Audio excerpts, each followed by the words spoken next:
సికింద్రాబాద్ పేరు తొలగించే కుట్ర జరుగుతోందని బీఆర్ఎస్ నేత తలసాని శ్రీనివాస్ యాదవ్ ఆరోపించారు. ప్రాంత చరిత్ర, ప్రజల అభిప్రాయాలను పట్టించుకోకుండా ఏకపక్ష నిర్ణయాలు తీసుకోవడం సరికాదన్నారు. సికింద్రాబాద్ కార్పొరేషన్ కోసం బీఆర్ఎస్ పోరాటం చేస్తుందని, ప్రభుత్వ తీరుకు నిరసనగా 17న భారీ ర్యాలీ నిర్వహిస్తున్నామని తెలిపారు.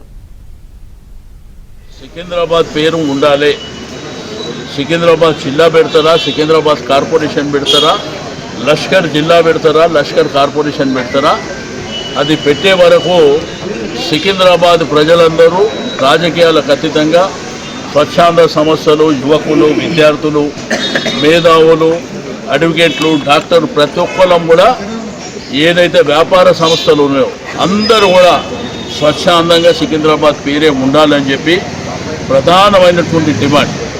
అందుకే 11వ తేదీన లీ ప్యాలెస్లో మీటింగ్ ఉంది. ఆ రోజు కార్యాచరణ ప్రకటిస్తాం.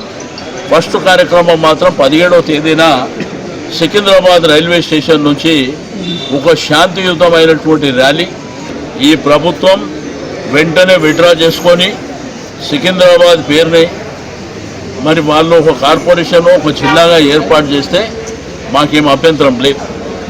కానీ పేరు మారుస్తామంటే మాత్రం ఎట్టి పరిస్థితుల్లో ఊరుకునే ప్రసక్తే లేదు.